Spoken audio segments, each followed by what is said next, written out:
امت بن کے رہو، فرقوں میں بٹ کے نہ رہو، امت بن کے رہو، فرقوں میں بٹ کے نہ رہو۔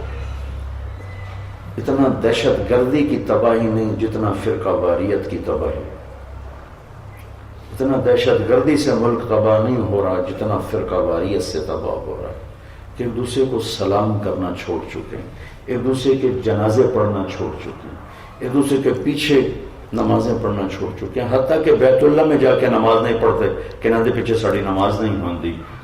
اتنا ظلم تو نہ کر،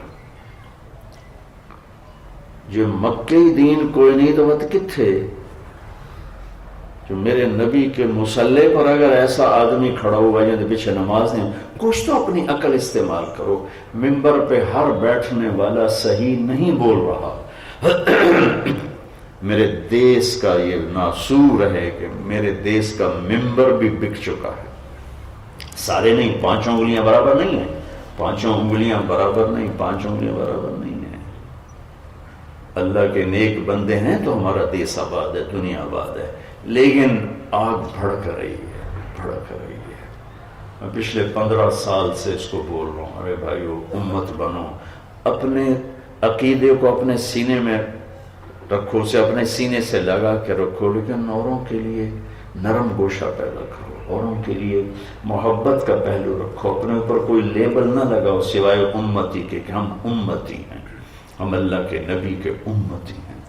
آگے میری یہ سوچ ہے، میرا یہ عمل ہے، میرا یہ ٹھیک، مبارک، اللہ کی جنت بہت بڑی ہے۔ میرے نبی کا فرمان ہے، ایک دن اللہ تعالیٰ ایسا آنے والا ہے کہ اللہ فرمائے گا کہ جس نے مجھے زندگی میں ایک دفعہ بھی یاد کیا ہو، اللہ پکارا ہو، اس کو بھی جہنم سے نکال کے جنت میں ڈال دو۔ وہ اللہ ہے، وہ دنیا کا بادشاہ نہیں ہے، اس کے ہاں معافی کا دروازہ بے حد چوڑا ہے۔ بندی نہیں ہوتا کیا تم معافی مانگو اس سے؟ ساری دنیا گناہوں سے بھرنا تو بڑا چھوٹا یا کام ہے۔ میرا رب کہتا ہے اتنے گناہ کر کے زمین پہ رکھ اور پھر تہ لگا، اور تہ لگا کے آسمان کی چھت تک پہنچا دے اپنے گناہ۔ کوئی کر سکتا ہے اتنے گناہ؟ کسی کو ہے طاقت؟ لیکن میرا رب کہتا ہے ایک مرد ایک عورت اتنے کرے کہ آسمان کی چھت کو لگا دے، پھر صرف ایک دفعہ کہے اللہ معاف کر، تو میں سارے ہی معاف کر دوں، ولا ابالی، کہ میں نے پرواہی کوئی، میں نے پرواہی کوئی۔ اب بھائی اتنا ذہن تنگ ہو چکا، بس اسی جنتی ہیں باقی ساری دوست کی، صرف اسی سچے ہیں باقی ساری جھوٹ ہیں، صرف اسی ہدایت ہے باقی سارے بے ہدایت ہے۔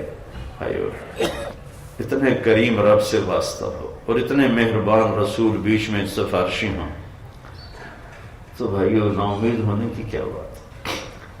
گناہ ہو جائے توبہ کر، اور یہ بہت بڑا گناہ ہے فرقہ واریت، ظلم و ستم کی انتہا ہے فرقہ واریت۔ امت بن کے چلو، اللہ کے واسطے امت بن کے چلو۔ یہ آگ شیطان بھڑکانے پہ لگا ہوا ہے، ہم اس کو بجھائیں، ہم اس کو بجھائیں، ہم اس کو بجھائیں۔ اب میں ہاتھ جوڑنا، قرآن خود پڑھو، قرآن پڑھو تاکہ تمہیں پتہ چلے اللہ کیا کہہ رہا ہے، میرے نبی کی زندگی پڑھو تاکہ تمہیں پتہ چلے کہ اللہ کے نبی کیا فرما رہے ہیں۔ ہر ممبر پہ بیٹھنے والے کے پاس علم نہیں ہے، جو مقرر بنتا ہے وہ بھی علامہ بن جاتا ہے۔